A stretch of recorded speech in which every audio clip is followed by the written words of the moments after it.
Masuk aja, Pak War. Iya, kita Oke deh. mulai aja. Baik. Selamat malam Bapak Ibu, selamat datang di ruang Zoom ngobrol santai bareng Dr. Temi. Ada banyak topik yang mungkin akan kita dengar bersama menjelang libur panjang saat ini. Dr. Temi lagi di Bandung nih? Di Bandung. Bandung, kapan berangkat? Main Berangkat kemana? kemana? Hah? Kenapa nggak main kemana-mana, Dok?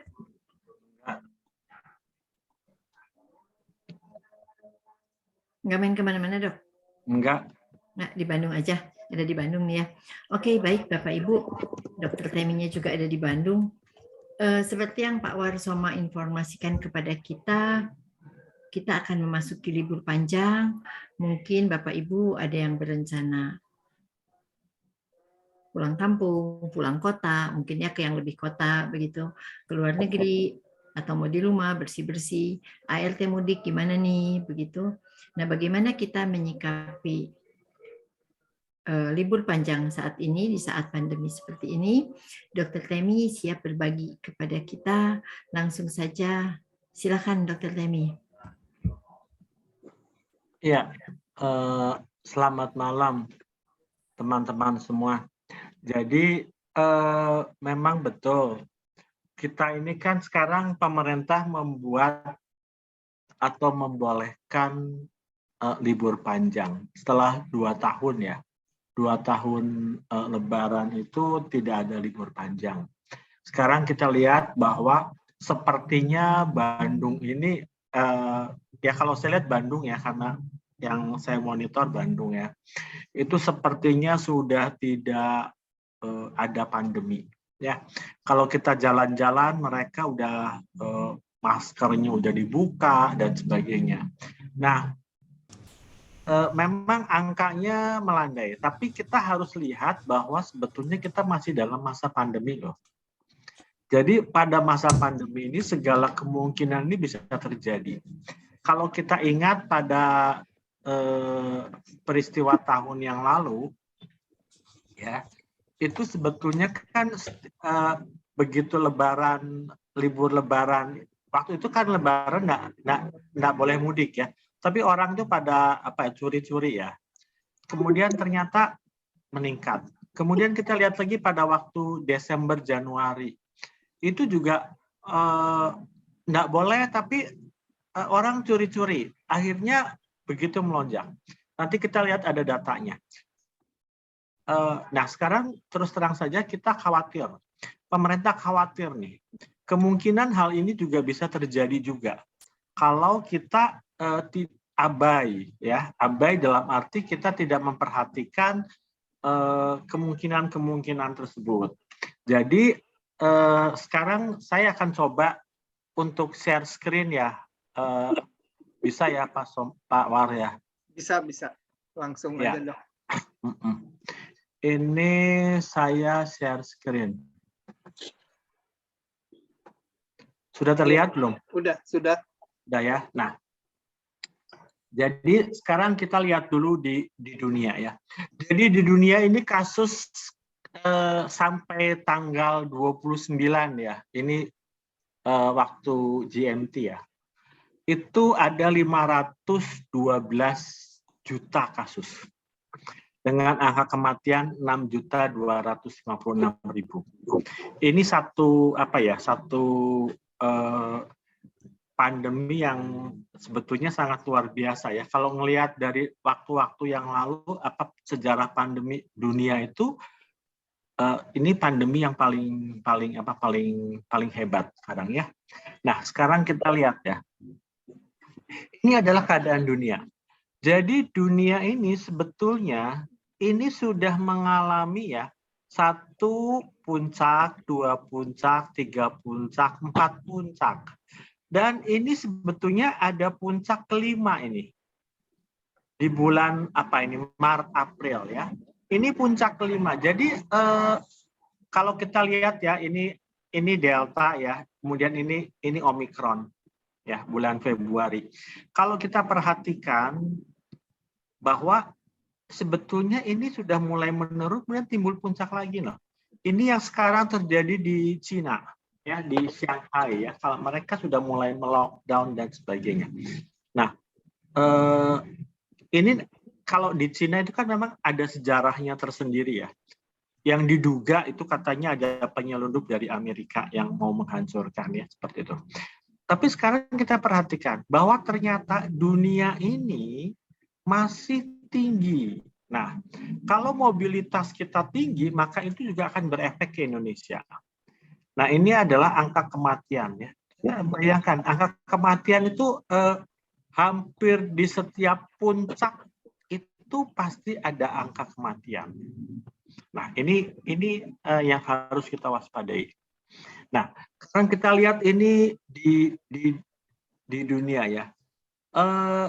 Kita ini ada di negara ke-18 yang angka ke-8, negara ke-18 yang paling banyak penderitanya. Paling tinggi adalah di Amerika, India itu ya. Nah, sekarang kita lihat Indonesia. Indonesia ini kalau tadi saya katakan dunia ini sudah mencapai ke 5 puncak. Indonesia ini masih beruntung kita berada pada 3 puncak. Nah, kalau kita perhatikan bahwa selalu puncak-puncak ini terjadi itu adalah setelah masa libur panjang. Jadi ini Februari ini ya, ini puncak pertama ini ya, Februari, sekitar bulan Februari. Ini adalah dampak dari liburan Desember. Libur Desember. Kemudian ini puncaknya ini sekitar bulan Juli, ini adalah dampak dari sekitar bulan Mei, April, Mei yang tahun lalu. Ini kan di sini ada Lebaran di sini. Di sini ada liburan Natal, Tahun Baru. Nah, kemudian kalau kita lihat ini yang Januari, ini juga dampak dari liburan di bulan Desember. Ya. Jadi kalau kita perhatikan, setelah puncak ini pasti akan turun. Nah, tetapi setiap liburan panjang itu timbul puncak baru. Nah, ini yang harus, fenomena ini kita pelajari, jangan sampai pada bulan nanti setelah ini juga akan timbul puncak-puncak baru. Ini yang fenomena ini yang harus kita harus kita waspadai. Karena ini belajar dari pengalaman, ini selalu puncak ini terjadi pada masa sehabis Lebaran. Itu kurang lebih sekitar 1 bulan setelah Lebaran ya. Setelah liburan. Jadi ini kalau ini di bulan Februari, ini kan Desember liburannya ya. Kemudian ini Lebaran, waktu itu libur Lebaran di sekitar bulan Mei, ya ini Mei, Juni, Juli, ini puncaknya. Ini pun demikian. Jadi kita harus mewaspadai fenomena-fenomena seperti ini.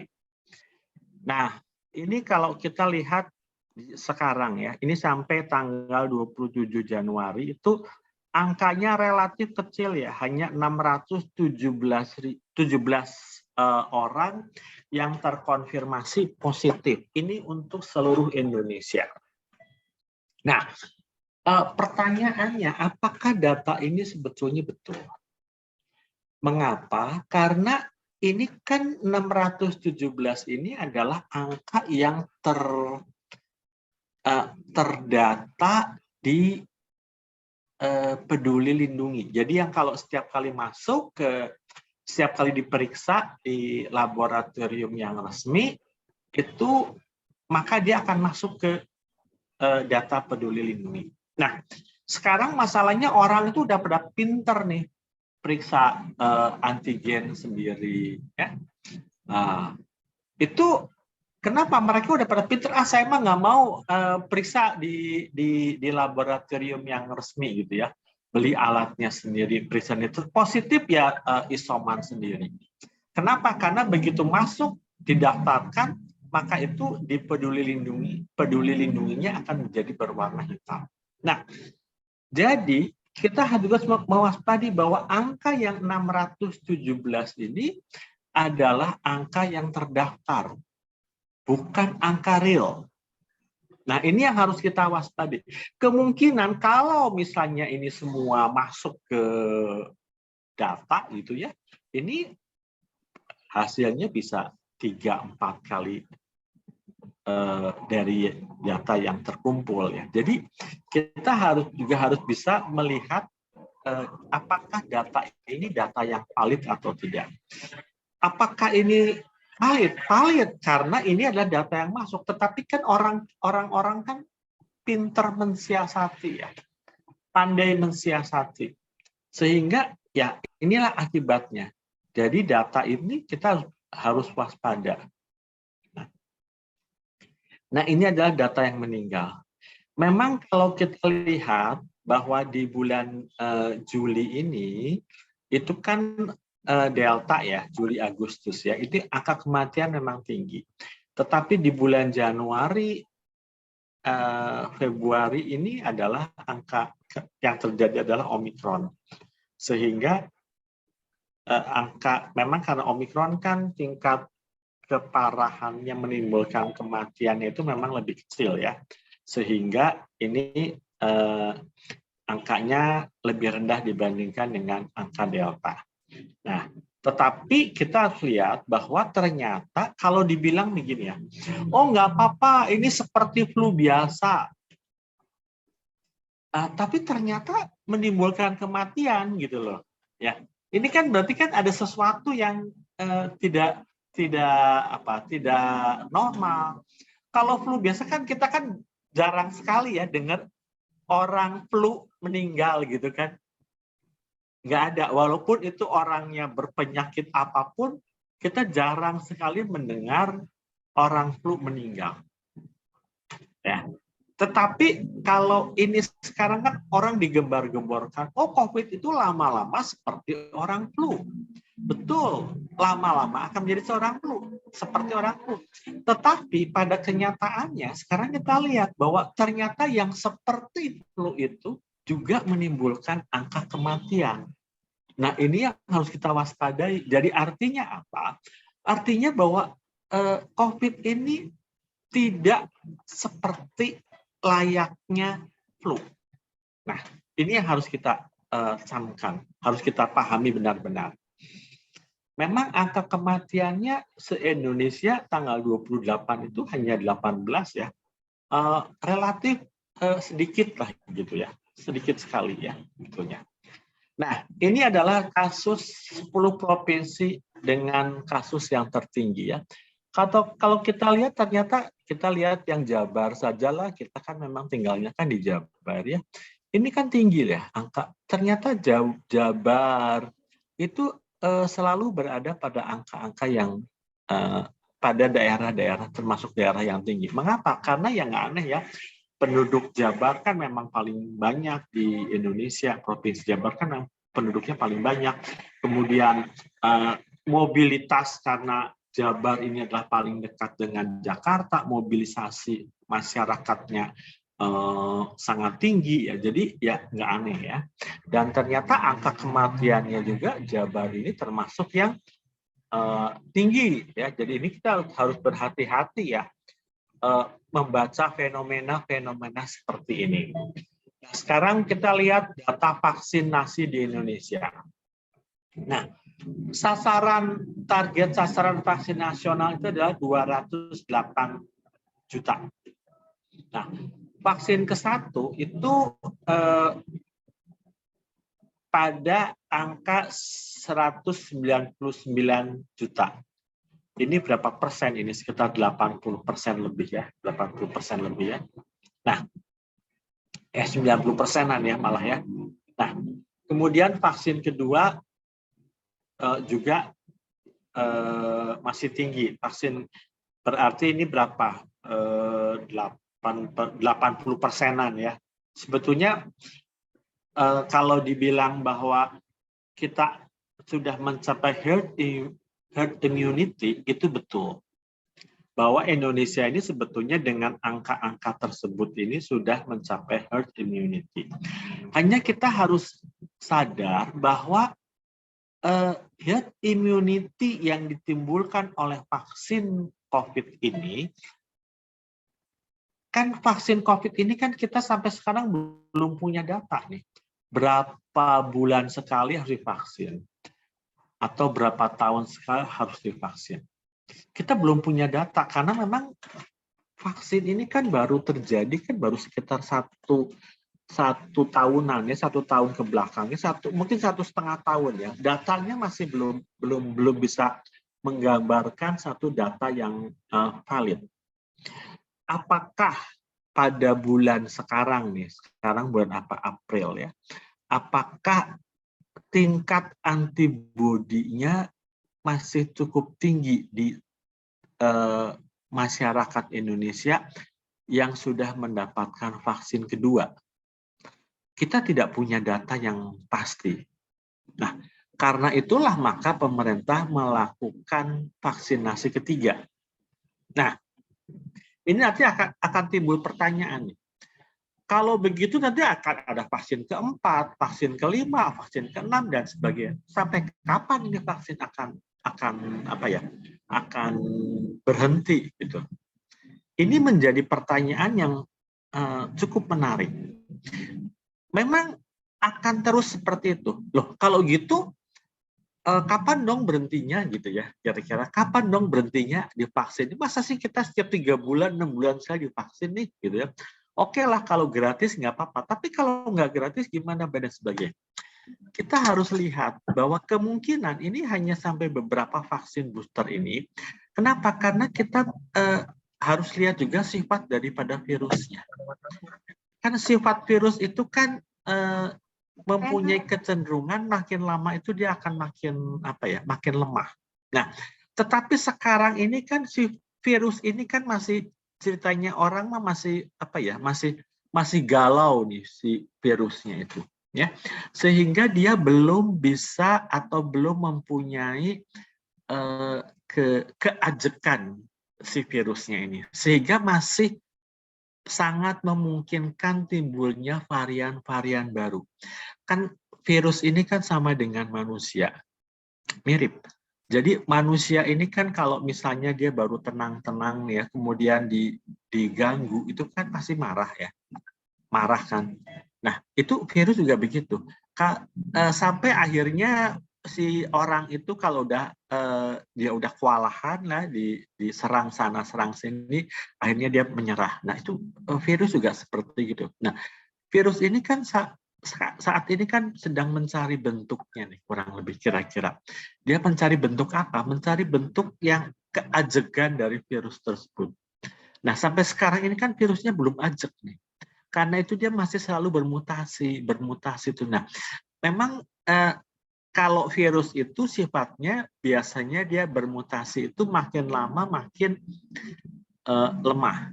Tetapi kita juga tidak tahu bahwa sifat virus itu bisa tiba-tiba bermutasi atau mendapatkan satu dorongan lain sehingga virus itu bisa menjadi lebih berat.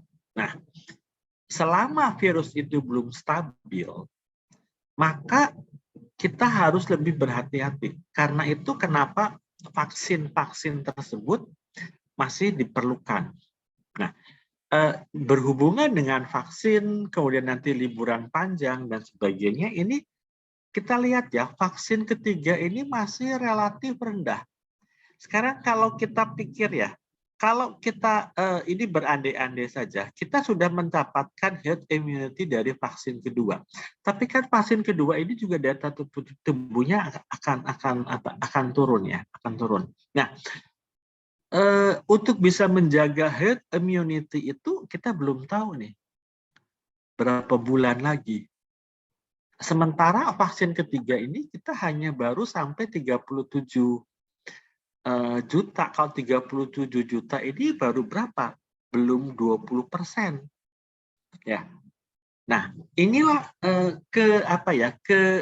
kegalauan kami gitu ya, tenaga medis itu di sini. Karena ternyata banyak banyak sinyal-sinyal yang harus kita perhatikan sehingga resiko untuk timbulnya lonjakan-lonjakan baru itu sinyalnya ada gitu.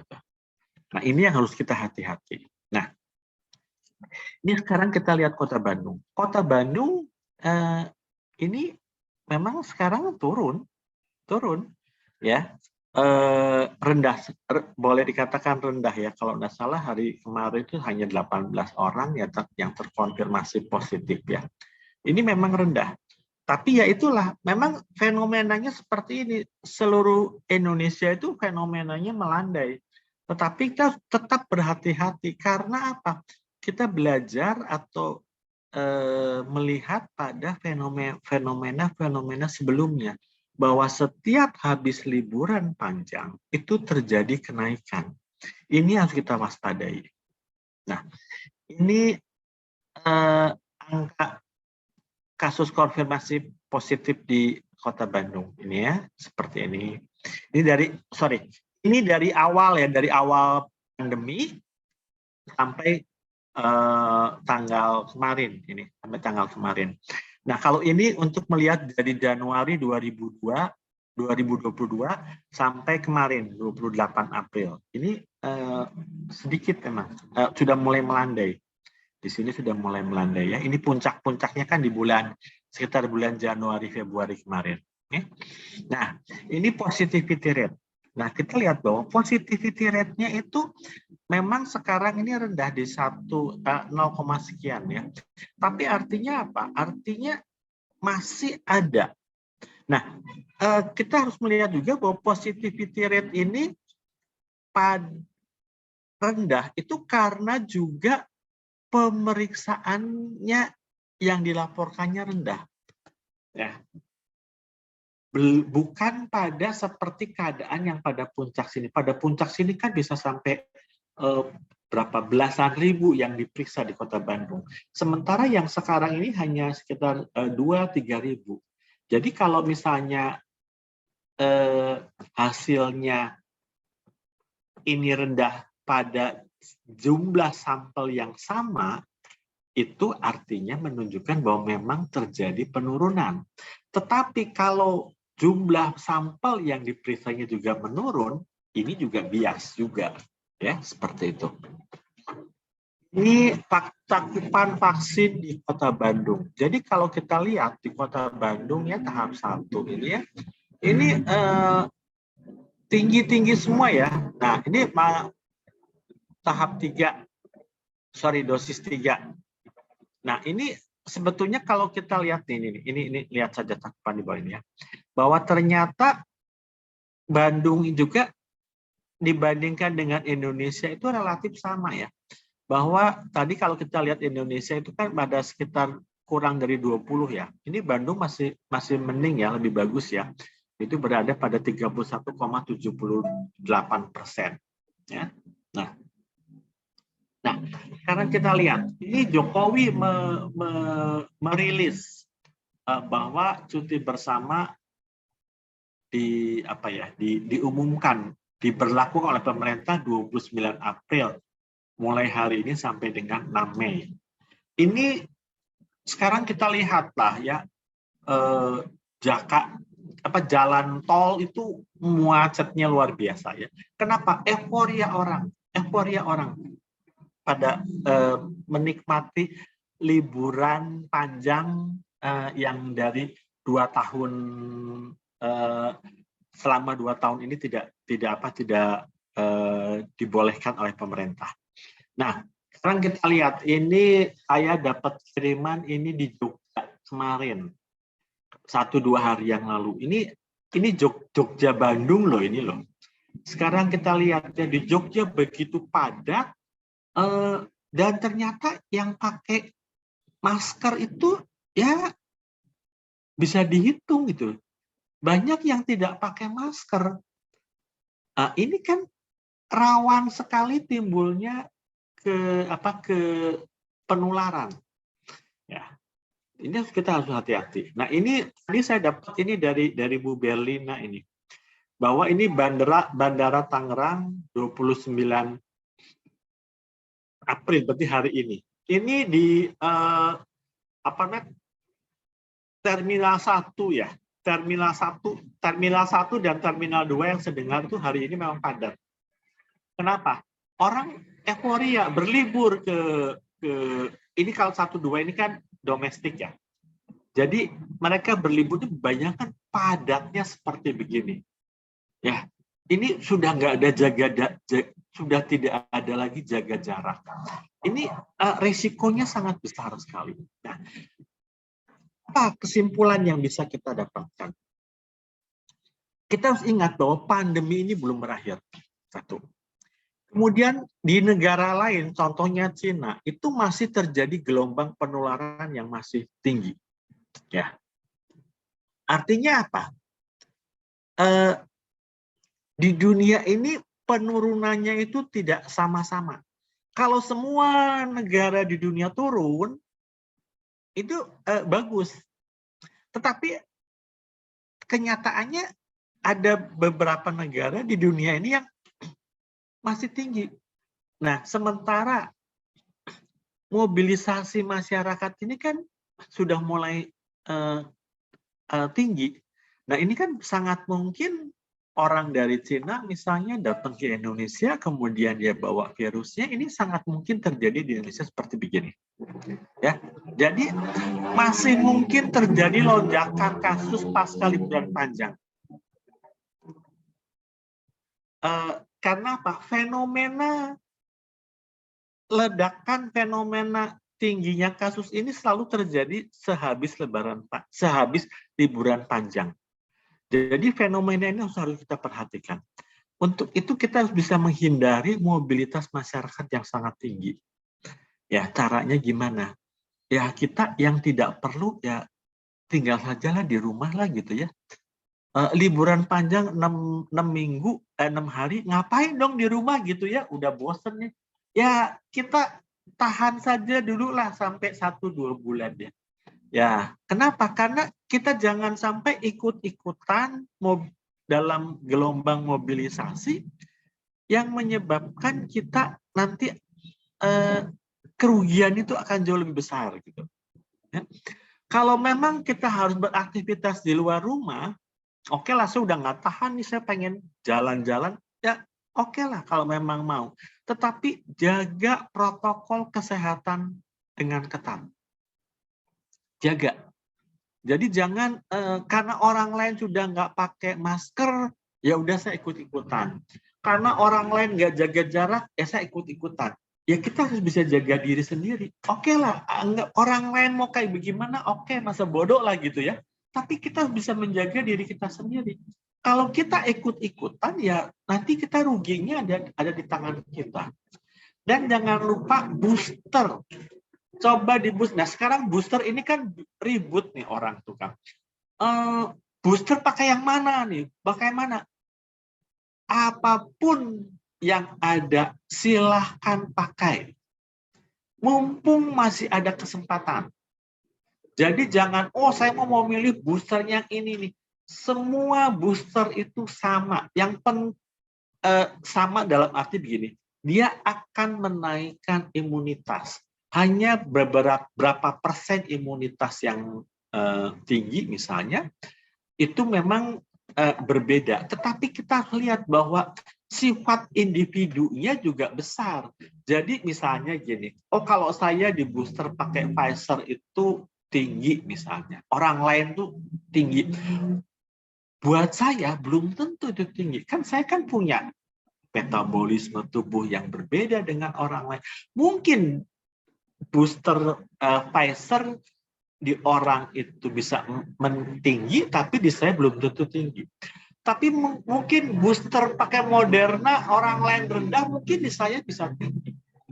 Jadi nggak perlu kita memilih-milih. Oh, kalau pakai ini bahaya begini. Semua yang namanya benda asing masuk ke dalam tubuh kita, itu pasti ada reaksinya. Itu pasti ada reaksi penolakan. Jadi dan ternyata semua kan tidak ada, mungkin ada ya 1-2 ya yang meninggal karena booster, karena vaksin itu ada pasti, tapi persentasenya kecil sekali. Hanya apa? Ya pegel, sakit, panas dan sebagainya. Ya maklum saja, nggak apa-apa. Jadi jangan kita memilih-milih. Selagi ada kesempatan, ambil kesempatan tersebut. Dan yang berikutnya adalah jaga imunitas tubuh kita.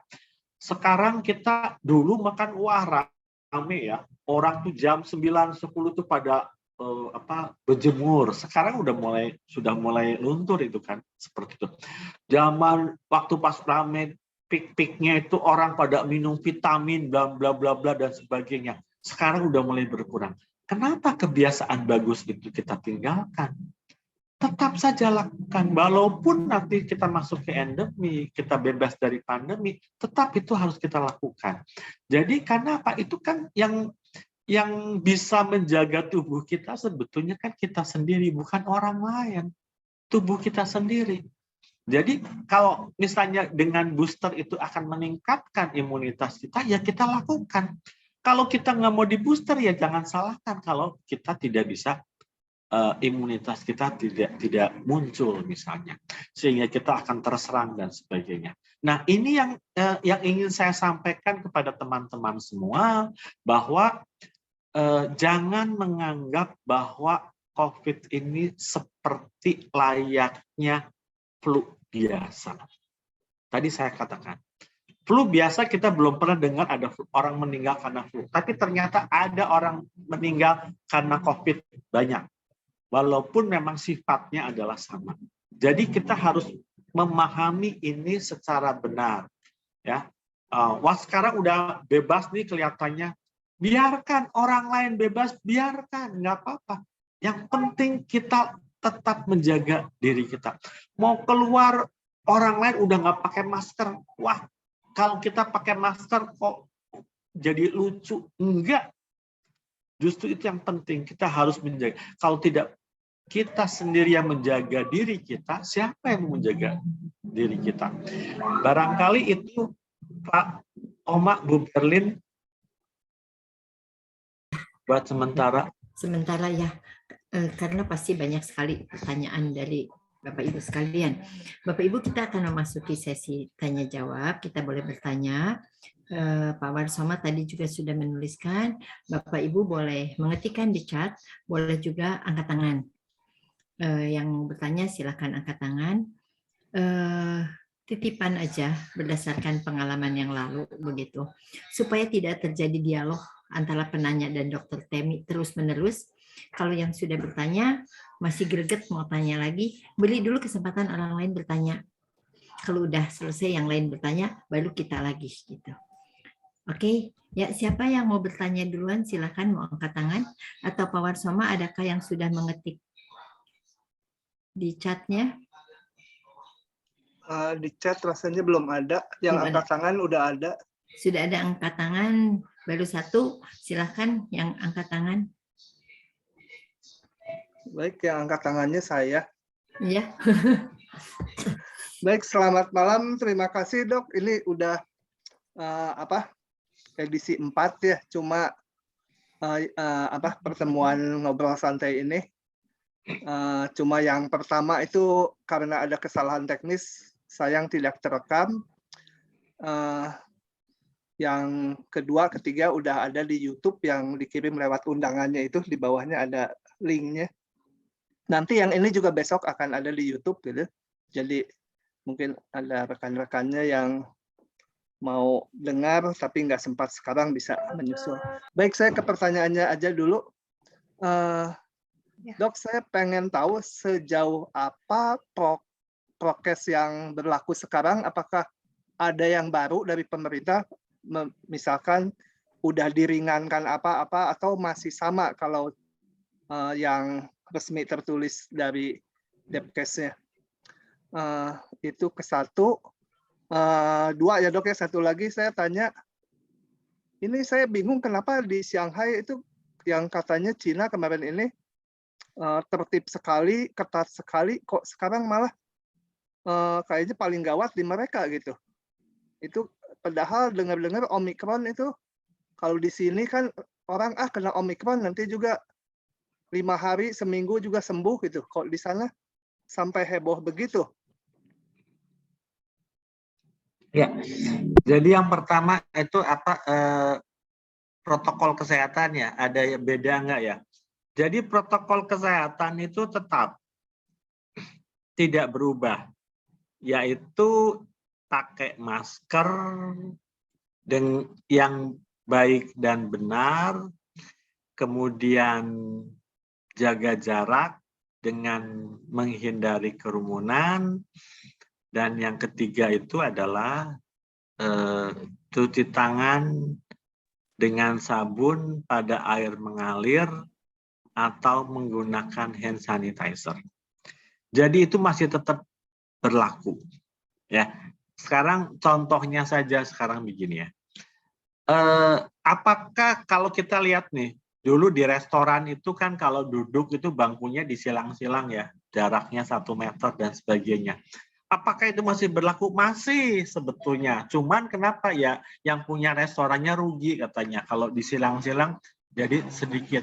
Ya kitanya nih orangnya kitanya ini yang harus jaga-jaga. Ya kita jangan mau dekat-dekat lah kira-kira seperti itu. Ya karena apa? Ini kan banyak orang yang tidak memahami ya. Jadi gini. Oh sekarang udah landai, udah ringan, udah gimana? Jadi nggak perlu ketat lagi seperti gimana? Rugi kalau restoran dibatasi dan sebagainya.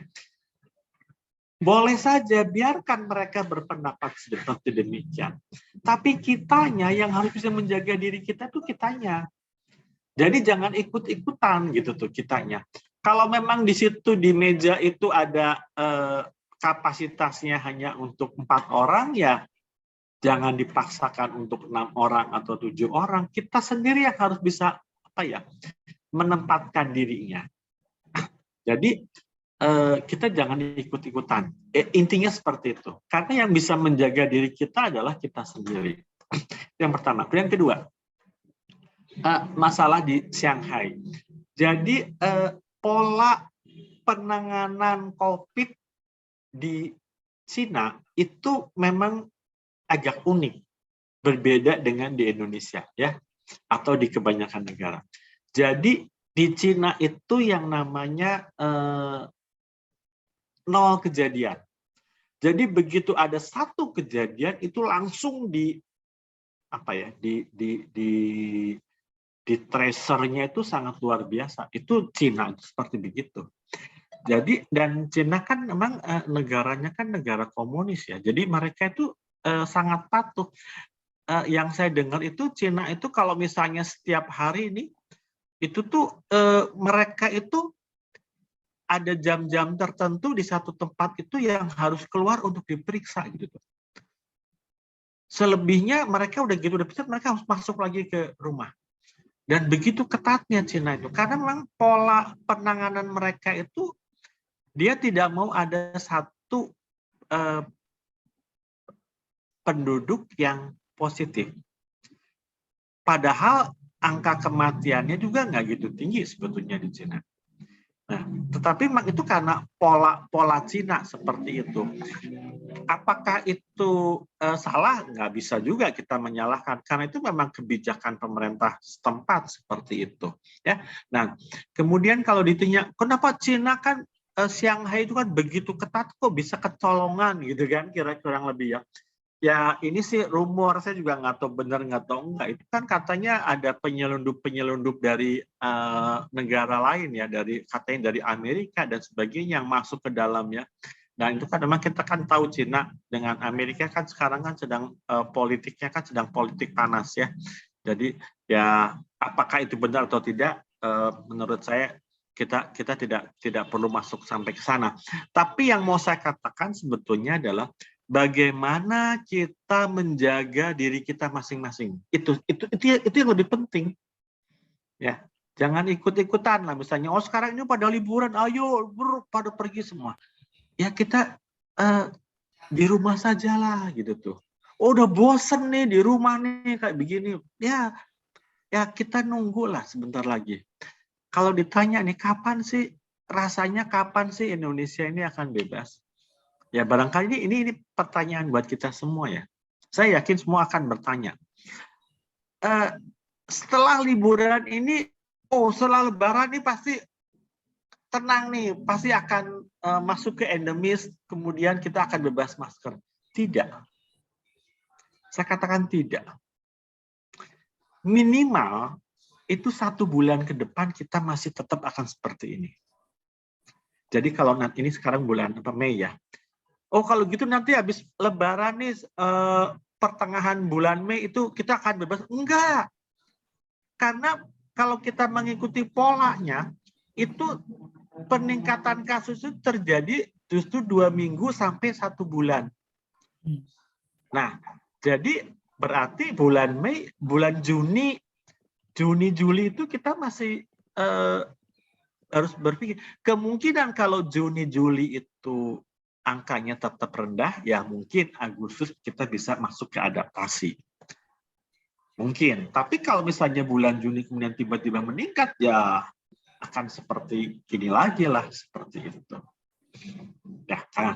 Sekarang masalahnya kan bagaimana supaya kita tidak meningkat, gitu kan, supaya kita bisa cepat-cepat nih buka masker nih, cepat-cepat nih bisa kalau mau ibadah tuh bisa nggak perlu ngisi form gitu ya, bisa langsung datang seperti biasa gitu ya. Nah seperti itu. Sekarang contohnya saja begini, di mall-mall gitu tuh ya, memang pada pakai peduli lindungi dan sebagainya. Kan kita juga melihat kan banyak orang yang kelolosan kan, yang petugasnya kemana langsung ngeleos masuk ke dalam gitu kan, ya kan? Karena apa? Memang ya itulah masyarakat kita kan memang tidak begitu tidak begitu disiplin ya. Kemudian kan pemahamannya itu tidak terlalu baik.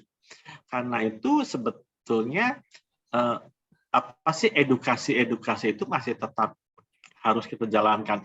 Masalahnya sekarang kan gini, contohnya aja gini, Pak Oma kan sendiri lihat, edukasi yang pertama, edisi pertama, kedua, ketiga, kan banyak ya pesertanya ya. Sekarang kan sedikit ya. Kenapa? Karena mereka pikir, ngapain sih orang sekarang orang juga udah pada jalan-jalan lagi, ya kan? Karena apa? Karena mereka memahaminya itu seperti demikian. Ya, kita tidak boleh mempunyai pemahaman seperti yang itu. Sekarang contohnya saja gini, rumah sakit. Apakah rumah sakit juga sudah tenang? Tidak. Rumah sakit sampai saat ini masih ada 800 tempat tidur yang sengaja dikosongkan. Kenapa? Karena kami rumah sakit itu menjaga gitu. Rumah sakit di Kota Bandung itu kalau nggak salah ada sekitar 860 sekian. Yang masih belum boleh diisi gitulah oleh penyakit-penyakit yang lain. Kenapa? Karena kita takut ada lonjakan lagi seperti itu. Ya. Terjawab, Pak Soma. Kalau mau bertanya lagi, skip sebentar ya. Di sini saya lihat di chat ada yang menulis, Bro. Dok. Bisa tolong bantu dibacakan Pak Warsoma? Yang menulis di chat ada 2 kelihatannya. Ya, yang saya baca dulu yang Ibu Cynthia ya. Selamat malam Dok dan teman-teman semua. Saya lihat pengunjung mal membawa bayi-bayi. Apakah bayi-bayi itu aman terhadap COVID? Padahal bayi kan nggak pakai masker. Ada mal yang menulis di spanduk bahwa anak berumur 12 tahun ke atas harus sudah divaksin. Oh, itu kedua. Yang pertama dulu aja, Dok. Ya, kalau itu anak saya nggak akan saya bawa gitu tuh. Anak saya nggak akan saya bawa. Ya, kenapa? Bayi itu kan resikonya kan luar biasa ya. Imunitas bayi kan masih tidak terlalu bagus ya. Lebih-lebih tadi disebutkan bayi itu kan nggak pakai masker, betul sekali. Bayi pakai masker karunya engap ya, merenanya. Nah, tapi ya saya juga kadang-kadang suka ngeliat ya, ini teh si ibu teh teng-tengan gitu ya, terlalu banget gitu ya. Kok bayi sampai dibawa hanya untuk jalan-jalan seperti itu ya. Kalau terus terang kalau itu anak saya atau cucu saya nggak akan saya izinkan untuk pergi gitu ya. Toh bayi ke mall juga emangnya bayi ke mall tuh melihat apa gitu kan ya? Itu kan ego ibunya, ego orang tuanya gitu tuh maksud saya. Ya kan? Ya. Oke. Terjawab untuk Ibu Cynthia. Ibu Cynthia ya, Pak Warsoma ya. Masih ada lanjutannya, Bu Berlina. Ini mungkin jawabannya mirip. Ada mall yang menulis di spanduk bahwa anak berumur 12 tahun ke atas harus sudah divaksin. Apakah ini berarti yang umur 12 tahun ke bawah aman kalau ke mall tanpa divaksin? Oh tidak, tidak. Jadi pemahamannya beda. Jadi gini, anak 12 tahun ke atas itu harus sudah divaksin. Betul. Kenapa? Karena vaksin ini sampai sekarang ini baru boleh diberikan ke anak umur 12 tahun. Ya. Yang di bawah itu kita belum kasih vaksin. Kenapa? Penelitiannya belum ada. Apakah aman atau tidak?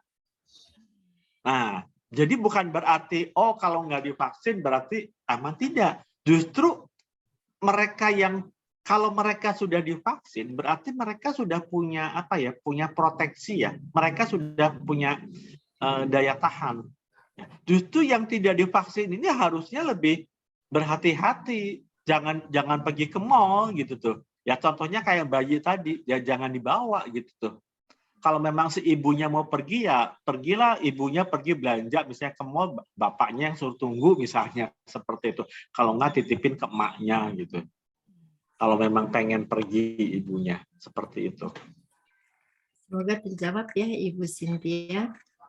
Ada lagi pertanyaannya Profesor Pak Omaya satu ya, Pak Warsoma ya. Sudah, cuma ada Sudah? komen yang mungkin bagus juga dibaca ini. Ya.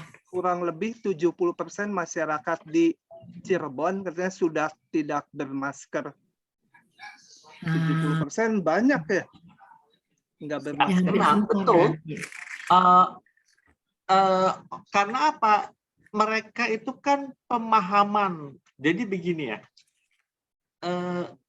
Yang harus kita sampaikan adalah pemahaman tentang penyakit ini. Kalau nanti sudah masa pandemi ini sudah dicabut misalnya ya, oh ya ternyata kan pemerintah mencabut masa pandemi juga nggak asal-asalan nyabut gitu tuh ya, kan harus ada punya kriterianya, ada indikatornya seperti apa ya. Nah kalau memang sudah dicabut artinya ya oke lah kalau memang nanti sudah tidak perlu pakai masker dan sebagainya. Tapi kalau buat saya pribadi, kalaupun misalnya nih pemerintah menyatakan, pandemi sudah berakhir, kemudian nanti ini akan menjadi endemi. Kalau saya secara pribadi, saya masih tetap akan pakai masker. Untuk jangka waktu sekian, kita lihat dulu bagaimana angka kejadiannya. Seperti itu. Kalau saya nggak berani serta-merta gitu ya. Itu.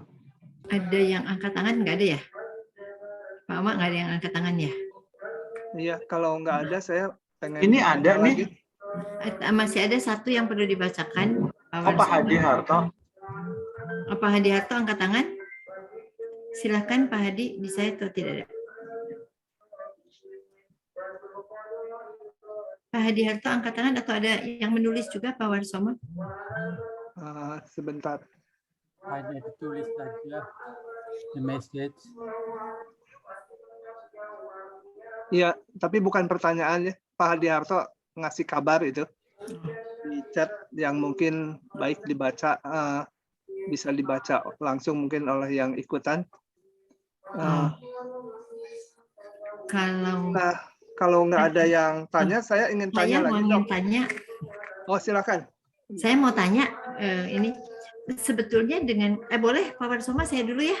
Iya ya. Dok, sebetulnya dengan kondisi seperti sekarang ada dua pertanyaan saya. Yang satu, seberapa perlu lagi antigen untuk orang yang akan masuk ke dalam rumah kita? Dalam artian begini, kan kalau kemarin itu kalau mau ada karyawan baru gitu atau mau ada itu suruh antigen dulu, negatif dia boleh masuk, boleh kerja di rumah begitu. Yang infal pun begitu. Nah sekarang apakah yang kalau misalkan saya mau pakai infal, apakah masih harus antigen seberapa valid begitu? Atau nanti nih setelah pulang kampung, apakah mereka itu suruh antigen atau PCR gitu? Itu yang pertama, Dok. Kemudian yang kedua, sebetulnya dengan usia mami saya yang 90 tahun itu, kan dia mah nggak punya pilihan ya. Udah stay at home aja gitu ya. Sama seperti bayi kan jadinya kan. Silahkan dok. Jadi yang pertama itu seperti apa kalau ini pembantu ya. Sekarang kan ini apa sih, pembantu rumah tangga ini kan pada pulang ya sekarang ya. Kemungkinan nanti mungkin 2 minggu lagi pada balik nih. Ini kan heboh nih. Mau digimana ini pembantu gitu ya. Sekarang sebenarnya gini, kita harus tahu dulu, kita bisa memahami dulu apa itu antigen, pemeriksaan antigen. Jadi begini, antigen itu kalau dia diperiksanya hasilnya negatif, itu bukan berarti dia saat itu tidak terpapar atau tidak ada virus. Tidak loh. Karena antigen itu dia akan mengeluarkan hasil positif itu sekitar 2-3 hari kemudian. Itu sifatnya tidak real time. Yang real time itu adalah PCR.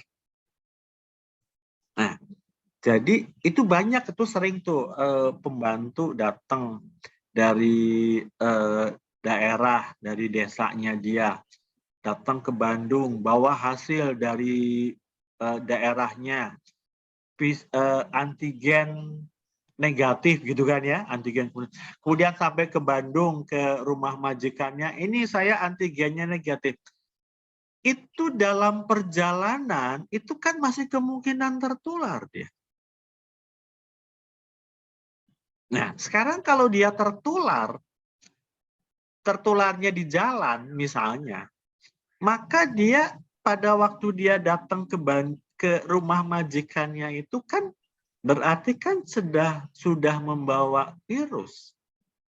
Walaupun hasil antigen di kampungnya dia itu adalah negatif.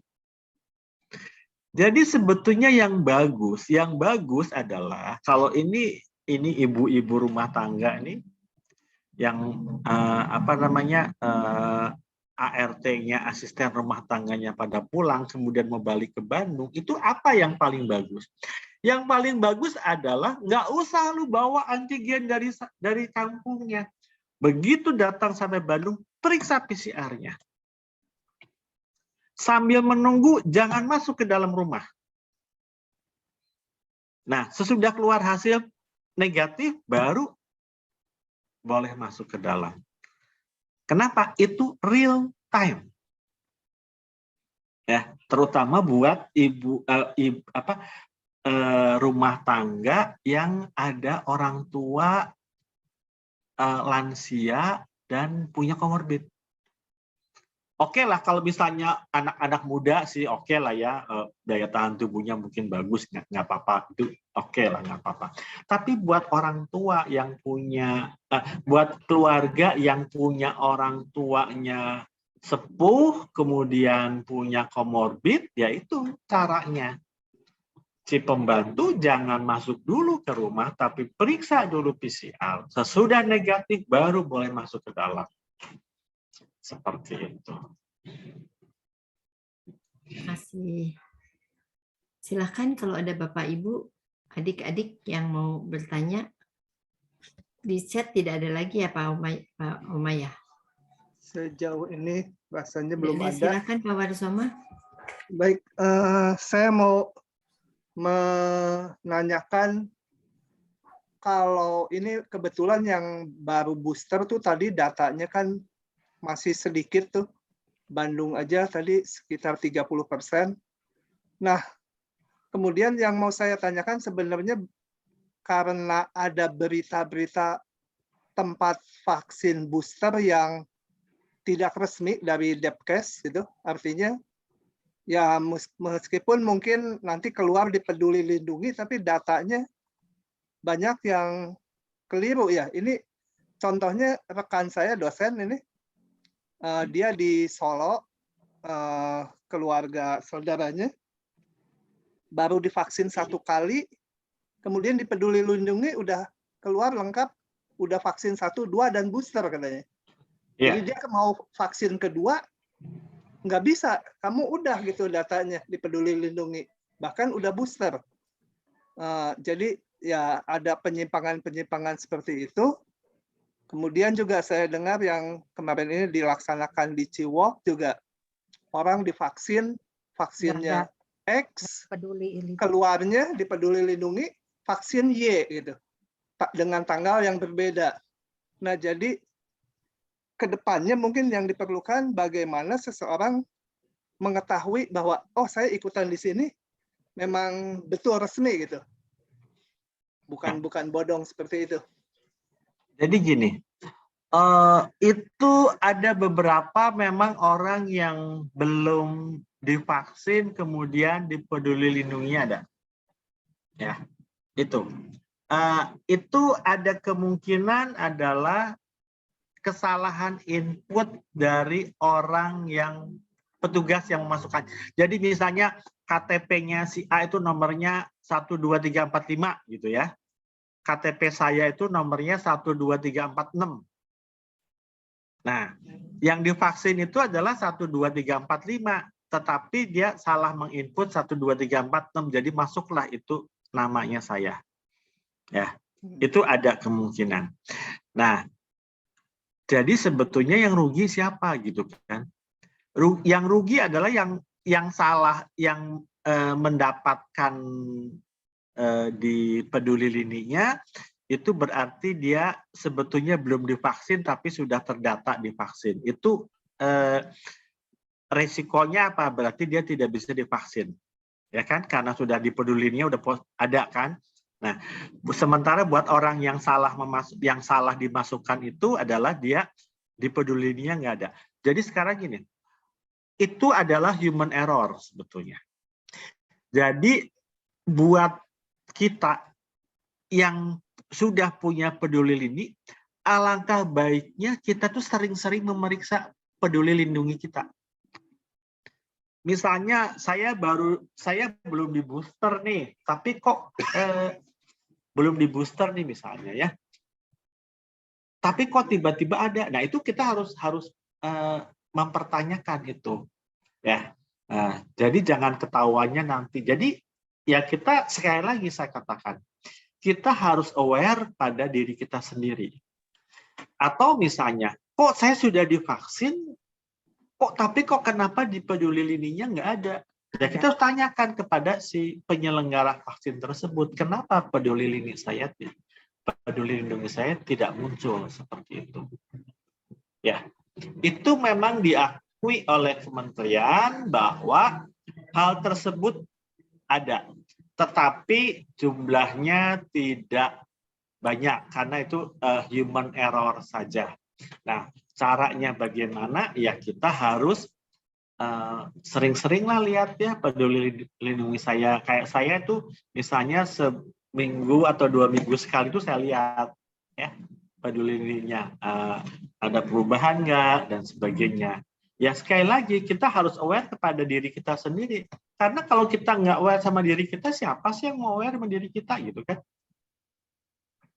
Jadi kembali ke diri kita lagi gitu.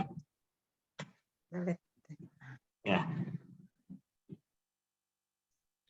Oke, terima Sudah kasih terjawab, Dok. Sedikit lagi Dok, rasanya ada yang belum terjawab. Kalau sekarang misalkan kebetulan saya sih udah booster, kalau sekarang yang mau ikut booster ada tawaran di tempat tertentu, bagaimana dia yakin bahwa itu memang prosedurnya legal gitu dari Depkes, atau itu mungkin penyelenggara yang katakanlah istilah kasarnya abal-abal gitu.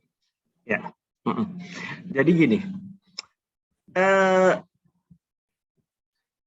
pemerintah itu mengadakan sampai saat ini loh, saya bilangnya saat ini ya, entah kalau berikutnya saya nggak tahu ya, belum lah, pokoknya sampai saat ini tuh vaksin itu hanya ada dua kategori penyelenggara vaksin. Yang pertama adalah vaksin yang gratis, itu dari pemerintah. Satu. Kedua adalah vaksin berbayar. Berbayarnya siapa? Berbayarnya itu adalah gotong royong. Jadi bukan saya beli vaksin, kemudian saya divaksin, bukan. Kedepannya akan seperti itu, tapi sampai saat ini tidak. Jadi vaksin gotong royong itu adalah dikoordinir oleh perusahaan. Saya kerja di perusahaan atau biasanya bank ya, yang paling sering ya, bank. Kayak contohnya anak saya tuh kerja di bank. Itu dia sudah di booster, pada waktu booster itu penyelenggaranya siapa? Penyelenggaranya adalah bank. Karena dia yang membayar vaksin itu untuk karyawannya. Ya, jadi katakanlah yang beli vaksin itu banknya, nah tapi yang menyuntikkan siapa ya pasti petugas kesehatan ya, kerjasama dengan rumah sakit atau kerjasama dengan puskesmas dan sebagainya.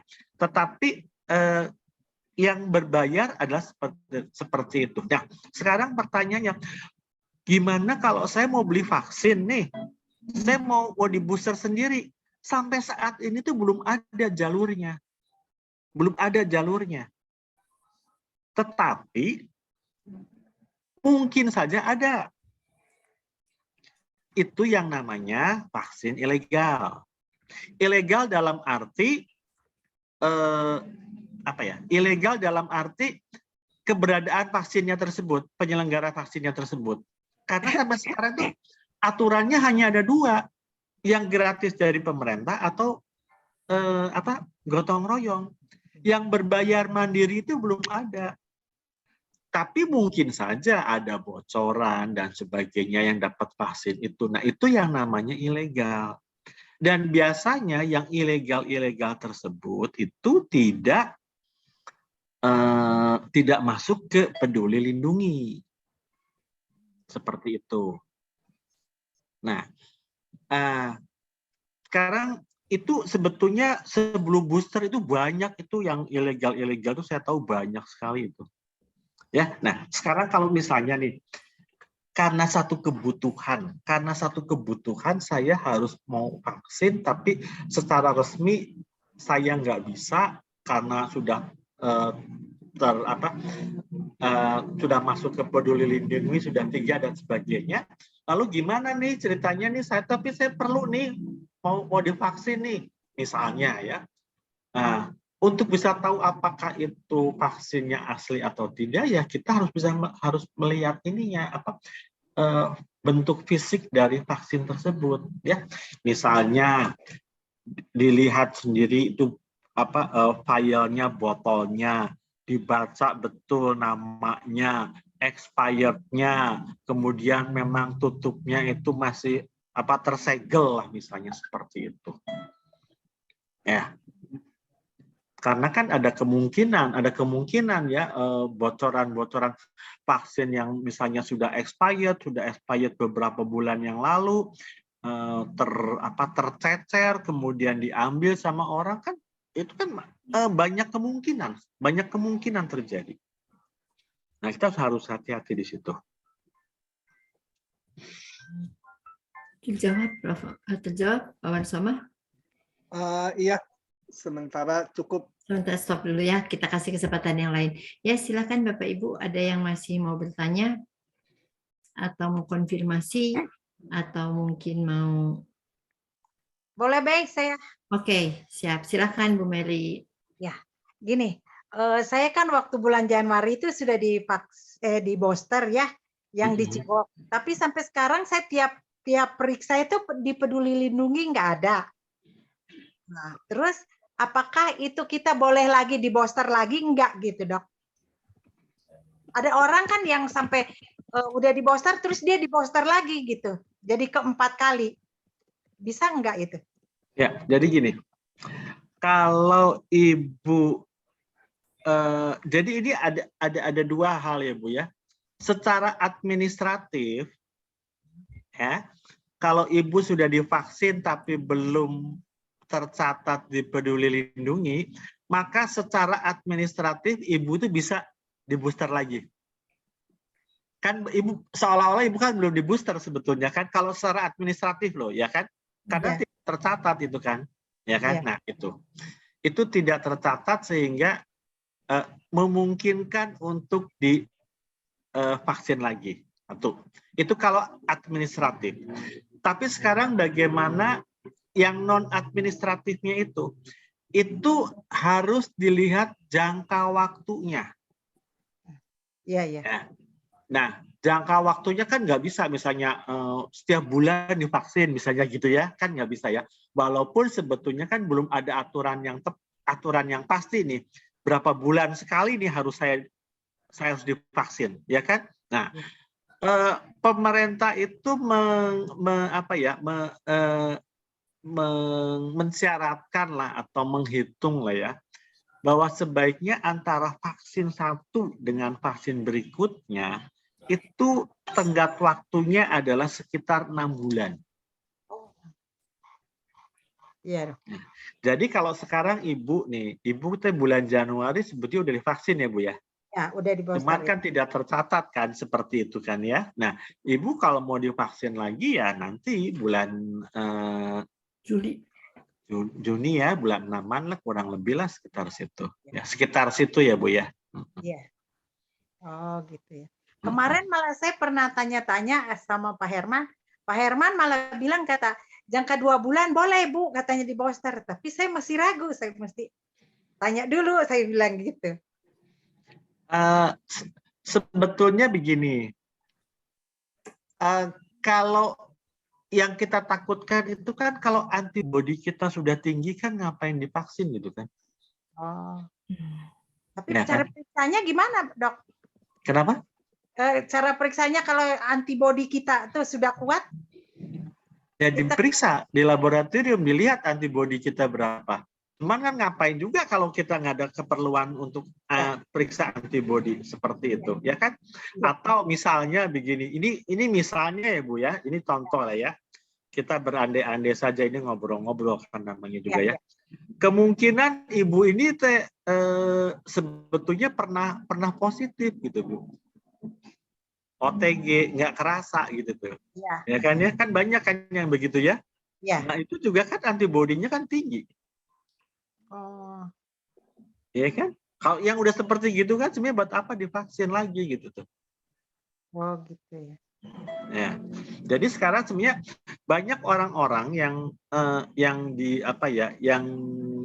karena pengen tahu nih, waduh antibodi itu berapa sih, pengen tahu gitu ya. Dia tuh begitu bisa, wah, hore tinggi, wah bangga gitu ya tinggi. Padahal dia itu kalau menurut saya kalau yang tinggi-tinggi banget ya berarti sebetulnya dia tuh pernah sakit gitu. Ketahuan. Cuman nggak ketahuan gitu. Karena antibodi yang ditimbulkan oleh orang yang sakit itu akan nilainya lebih tinggi dibandingkan dengan antibodi yang ditimbulkan karena vaksin. Seperti itu.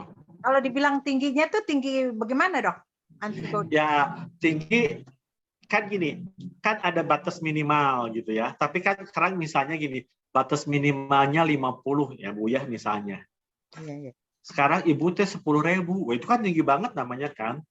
Iya. Tapi sekarang Ibu batas minimal 50, tapi Ibu ternyata diperiksa tuh 200 ya. Itu kan ya wajar lah gitu kan. Tapi itu Bapak Ibu diperiksa Ibu 10.000, 20.000. Nah, itu kan berarti kan tinggi banget kan gitu kan. Iya, Jadi kalau ditanya batas tingginya seperti apa juga sebetulnya nggak ada nilai pastinya gitu tuh. Iya. Ya. Jelas Bu. Meli. Jelas ya. Oke. Adakah lagi yang mau bertanya? Terima kasih, Dok. Iya, sama-sama. Ya, Pak Warsoma masih mau bertanya? Saya Nggak ada yang angkat tangan kan ya Pak ya?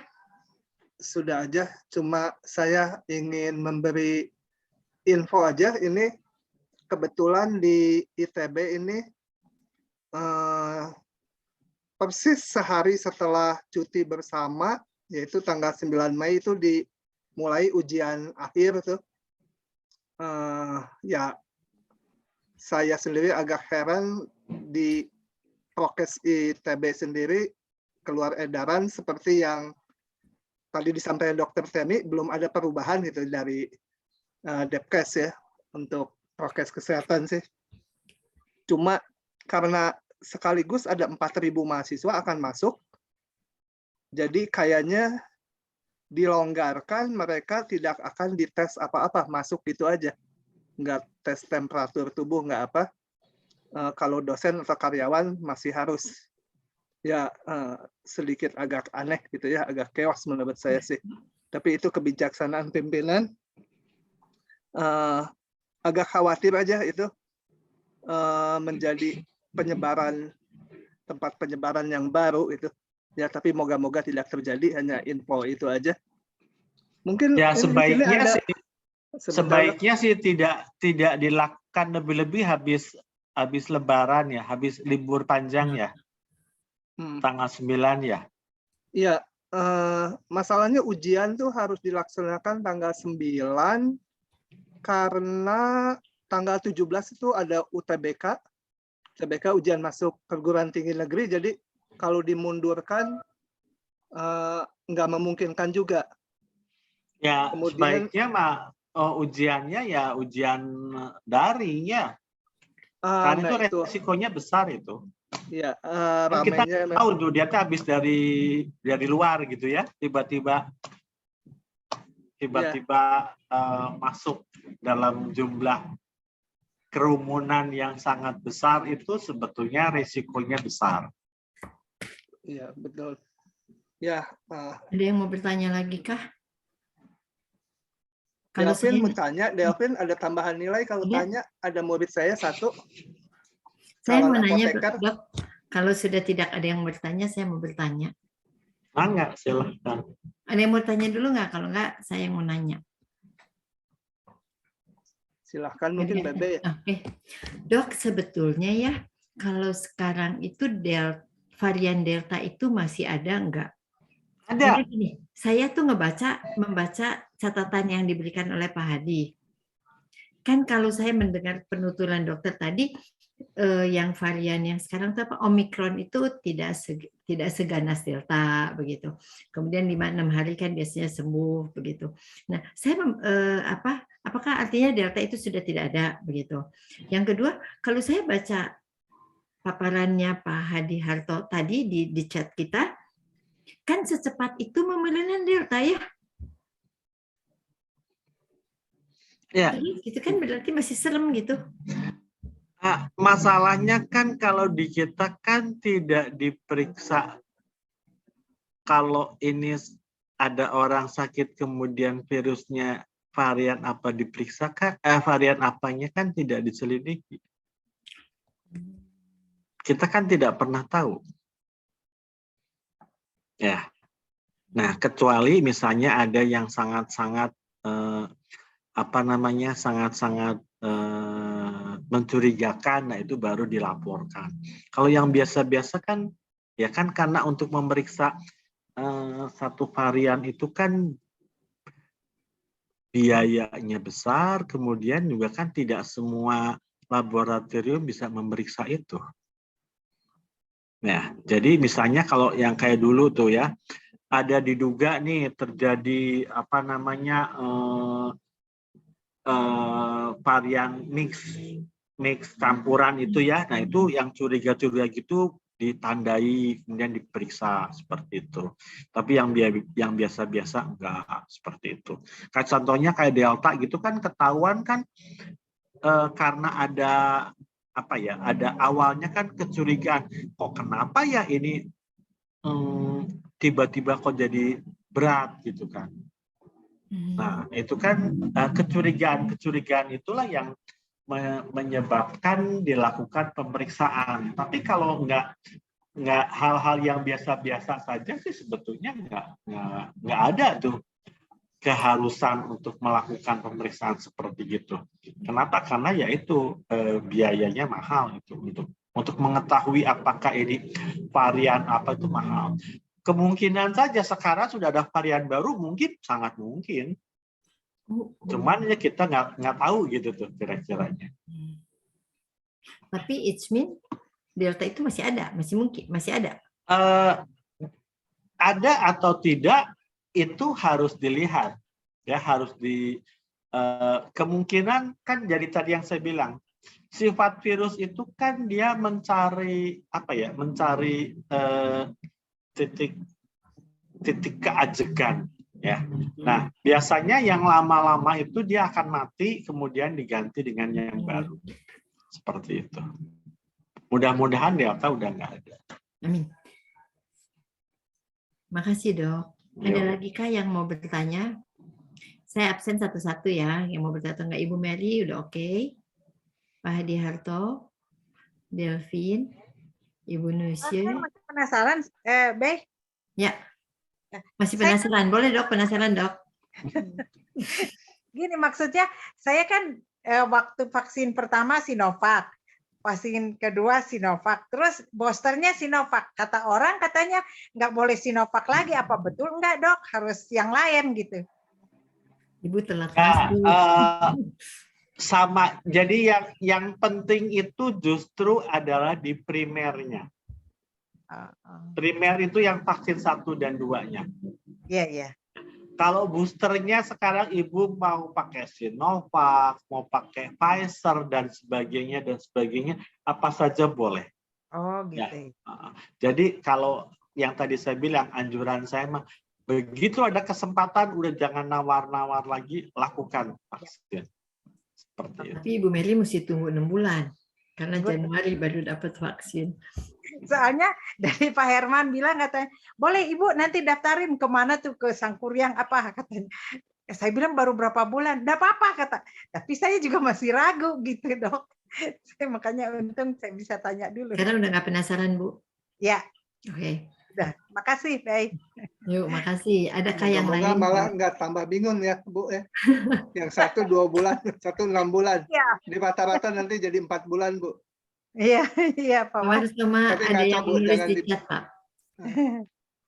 Pak Warsoma ada yang menulis di chat, bisa bantu bacakan. Oke, sebentar ya.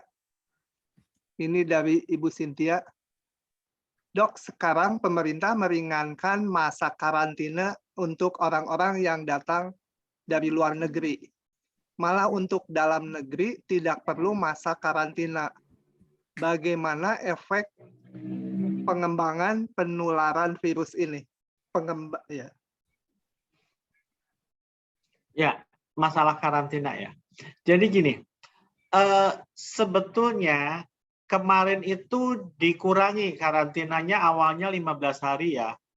Terus kemudian karantinanya jadi 8 hari, 7-8 hari. Kemudian dikurangi 5 hari, kemudian dikurangi 3 hari. Sekarang kenapa sih kebijakannya berubah-berubah terus ya? Nah, itu gini. Mengapa pemerintah mengubah? Karena ternyata yang dilihat itu bahwa masa inkubasi dari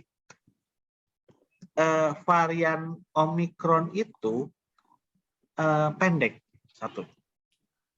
Kemudian kedua, Omikron itu relatif, saya katakan relatif itu ringan. Itu yang menjadi alasan mengapa karantina itu dikurangi. Hal yang ketiga adalah karena karantina itu biayanya mahal. Ya, jadi kasihan kalau karantina 15 hari sementara sebetulnya kasusnya itu ringan gitu. Kira-kira seperti itu. Jadi banyak yang dipertimbangkan sebetulnya, ya.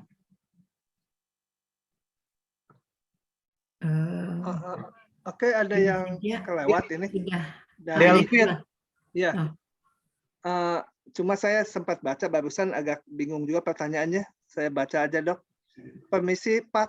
Dalam aturan syarat vaksinasi, jika sudah booster tak perlu menunjukkan hasil negatif, sedangkan jika belum booster harus menunjukkan hasil negatif. Mengapa demikian? Saya bingung, hasil negatif apa maksudnya? Kemungkinan ya. Kalau saya sih nangkep dari ini ya, kenapa kalau orang sudah di booster itu harus, kalau sudah di booster itu harus diperiksa, sudah di booster itu tidak perlu diperiksa antigen. Oh, PCR. Mungkin ya, kalau saya pahamnya seperti begitu ya.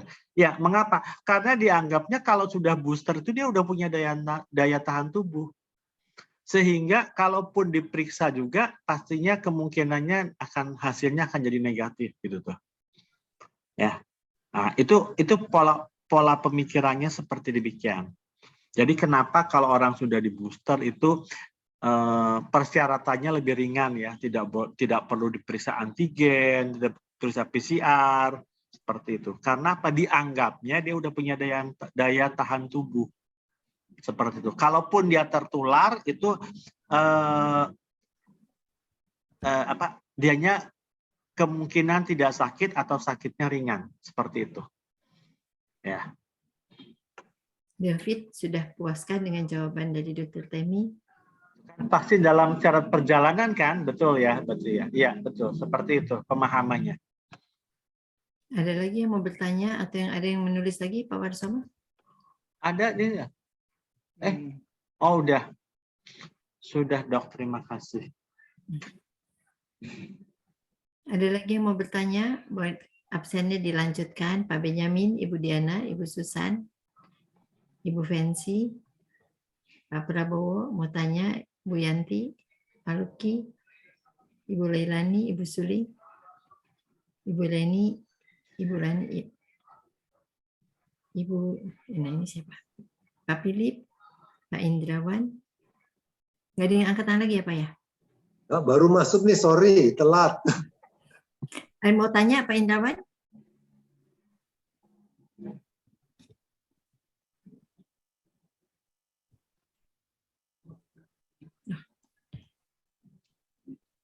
Kalau tidak ada lagi yang mau ditanyakan,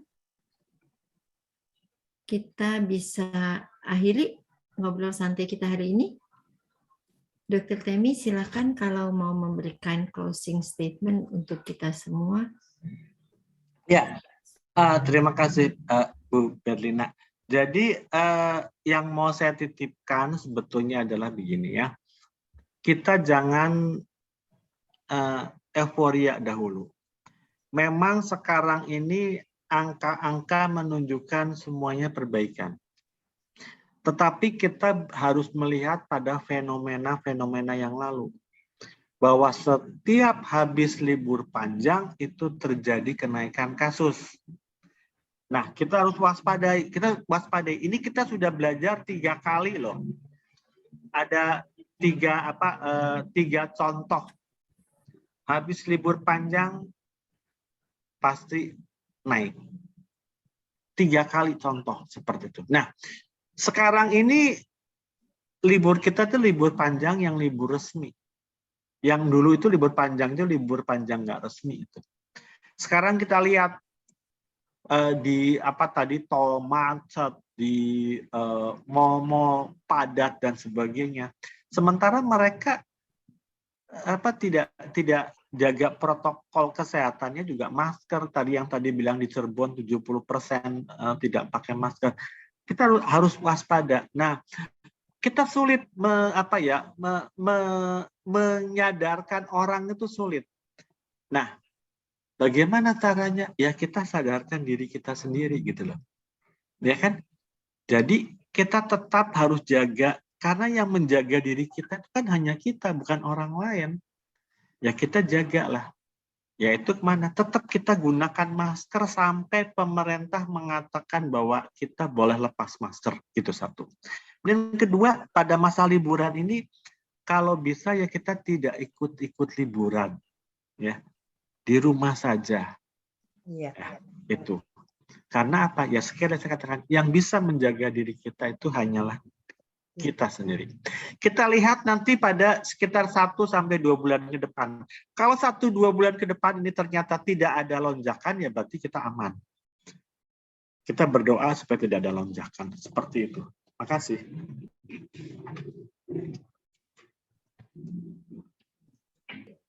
Baik, terima kasih khususnya Dr. Temi, Pak Warsono juga yang sudah merekam. Selamat malam Bapak Ibu, kita akan akhiri ngobrol santai bareng Dr. Temi. Kalau nanti Bapak Ibu sudah mendapatkan rekamannya dari Pak Warsono, silahkan dibagi karena keynote kita malam ini bagus sekali. Yang bisa jaga kita cuma kita. Dan kalau ini dibagikan akan banyak orang yang bisa jaga kita, jaga diri kita. Selamat malam, sampai ketemu di Ngobrol Santai Dr. Temi jilid 5. Selamat malam. Jilid 5 ya. Kan ini jilid 4 sekarang. Berarti pasti ada jilid 5, Dok. Iya. 1-2 bulan lagi ya, siapa tahu aman gitu. Ya, ketika aman, judulnya lain lagi, Dok. Makan di mana, gitu kan, Dok. Oke, Ya. saya tutup aja ini ya. Ya, boleh, silakan. Baik, Pak selamat Thomas, malam Bapak Ibu malam. sekalian. Saya tutup sesi Zoom-nya.